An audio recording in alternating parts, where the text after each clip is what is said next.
welcome to the show. I appreciate you tuning in for another brand new review. So what's in store for you here tonight?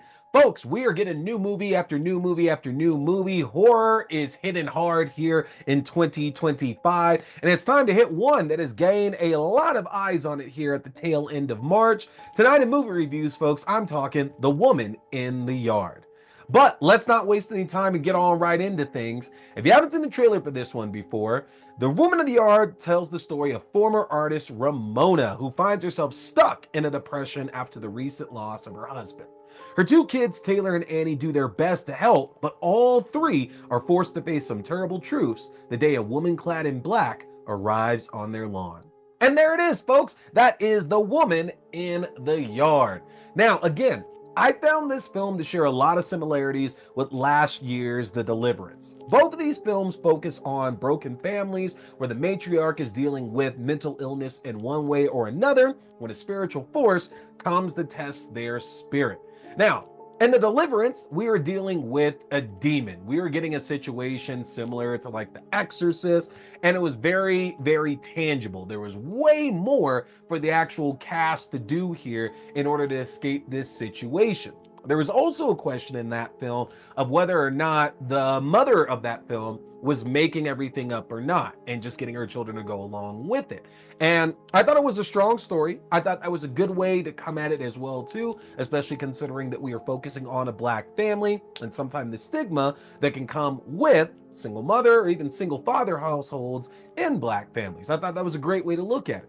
Here with The Woman in the Yard, we don't get a lot of that external involvement here. This is very much confined to this farm that this family lives upon and the woman who just ends up showing up one day. So there's not going to be a lot of those other forces we might have to worry about in a story like this. We're not worried about CPS or the police or anything like that. This is going to be a very, very self-contained story. But I think the issue here is going to be in comparison to a film like The Deliverance, as much as people were cracking jokes about Glenn Close's character in that and some of the memeable quotes that came out of that as well too, The Deliverance still had some genuine scares and some very spooky imagery in it.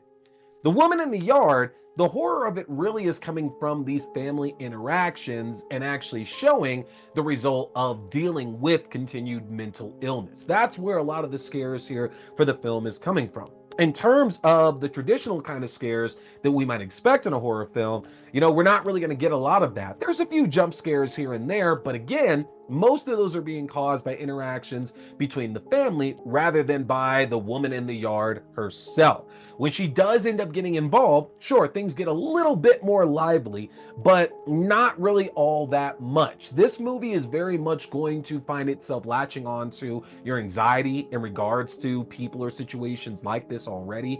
And I think that's what's really going to have you on the edge of your seat is how do you deal with these uncomfortable situations with this family that's very clearly dealing with their loss and their pain and their communication, and they're not able to really talk to each other in the way that they need to. That's where a lot of these scares are coming from. So if that's not really your bag, you're not going to really jive with this well at all.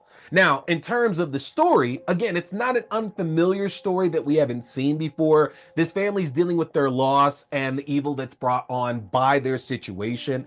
And like I mentioned before, I think focusing on a black family adds a much different perspective here, just because I think that there's an expectation set in a number of black households about how you respond and how you cope and deal with loss. How when somebody so important is taken from you, what kind of strength are you supposed to show? How are you supposed to help those that are still around you? Do you go for those resources that are available to come and help you? Do you actually give a name to it? Or is it just suffering on the inside because that's what you're expected to do? That happens everywhere in all different kinds of families, but it's a big thing with black families for sure. So I think that this story was a very, very smart way of showing the pain and how that's dealt with, sometimes in not the most productive of ways. And it's not just about showing Deadweiler's character Ramona and the behavior she's supposed to be exhibiting and the more that she's supposed to be doing, but also in her kids as well too, Taylor and Annie. Taylor especially has these scenes, these really, really powerful scenes with Ramona, to where he's trying to get truth, or he's realizing that there's so much responsibility that's been placed on him at this point that he wants some answers. He feels like he's not getting the full scope of everything that they're dealing with and needs some information here to better like displace his own thoughts with it. And I thought honestly that Peyton Jackson, who plays Taylor, does such a wonderful job here in the role. The scenes again that he has with Danielle Deadwyler are the best in the film, but some of the best of the year so far as well too. These two do really, really great together here in this film. And again, that's not to leave out Estella Kia, who plays Ramona's daughter Annie, as she does a great job here as well. And we see a little girl who understands more than what she reasonably lets on in most of these scenes, and she's just trying to offer the smallest bit of help to bring a little peace to her mother's life. And again, this family unit is so good. They're so good in this film. They are for sure the draw of this movie, for sure. Don't go in looking for scares, go in looking for this family drama. But it's not all rosy. Like I said, there's not a lot in the way of scares here, but also in terms of the story, the ending is pretty fucking bad, honestly. I'm just gonna be like, there's not a way for me to really hold back on that. I think that this story is reflected, is written in a way to reflect reality a little bit more than a film like The Deliverance can. And in regards to that, I think that sometimes some of the choices you might put in a story like this might mirror the way that reality truly is, but that doesn't mean that that's the best choice for the story that we're presenting on screen. That's the magic of filmmaking, is that we have the ability to tell whatever story we want. And sometimes honesty is not the best policy when it comes to these painful events that we can see in films. And I think that the ending that we get here with the woman in the yard is very, very irresponsible, at least to me, honestly. The tone of it, the alluding to like how we should consider this to be a happy ending, because there are definitely hints and parts there that stress that we're supposed to see it as a happy ending. I have problems with the way that that's all played out. And again, like considering that the story itself is really strong, and it really does kick you in the gut a bit with the loss here again that the family has to deal with. I wish that the ending could have been landed, because it does seem there was a very easy way to get to it, and it just gets purposely skipped over in order to give you more of that horror movie feel, in my opinion. Thank God for Danielle Deadwyler, though, because y'all, she is just so good in this. She is phenomenal. Like, she actually lifts this film up an entire star. You see this woman who wants to be a good mother, but she hasn't gotten over her pain, and that's what she's focused on right now. And she's looking for just the slightest bit of relief, and she loves these kids, but the kids are adding to this pain that she has, this different life that she didn't expect to have in the first place. Now, you know, Deadwyler executive produced this film, and I have to imagine that what attracted her to it was seeing Ramona's life, and Ramona prior to this terrible tragedy where her husband is taken away, and what's going through her mindset at that point, and then seeing the way that she just be like, she lives in this depression after this loss and has found no way of escaping that at all. I have to imagine that's what attracted her to the project. And honestly, this is a really, really strong project for her. This is going to be memorable work years down the line. I just wish the movie was a bit stronger, though, to support the acting that she puts in.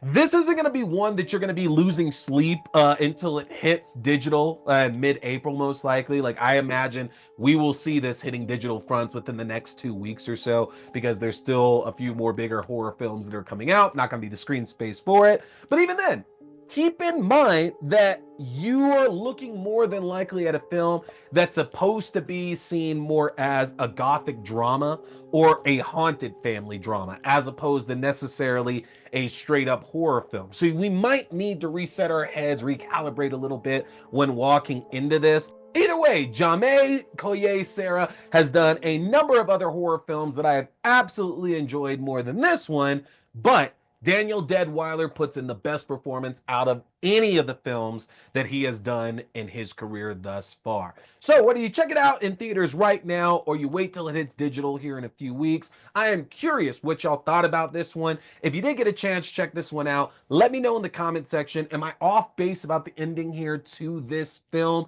Did you buy into the family drama that we are getting with it? I am curious in y'all's thoughts. Let me know that. And of course, get subscribed to my link tree because I got so much great horror content coming your way. You do not want to miss it. You can get subscribed at linktr.ee/T Scary Movie. If you get subscribed, that's going to give you access to the YouTube page, the video versions of the show, your favorite podcasting platforms, the audio-only versions of the show, to my Letterboxd page for written reviews and movie rankings throughout the year, to my TikTok page for my full episodes, movie news, and movie premieres, to my Twitch page for horror gaming, and to my Fangoria shop page where you can enjoy a 20% discount off anything in the Fangoria shop. Get subscribed, folks. I got so much great stuff coming your way. This week, folks, we are jumping into The Rule of Jenny Penn, Death of a Unicorn. I got 2 new Tales from the Crypt episodes that I'm talking about. I said we do one here at the start of the month, and April is just a few days away. So we're talking 2 new episodes of Tales from the Crypt. We're going to get into the season finale of Mayfair Witches. I got new stuff this entire week. Don't want y'all to miss any of that. But that's it for me tonight, folks. I appreciate you tuning in. My name is T. We've been talking scary movies. Stay scared.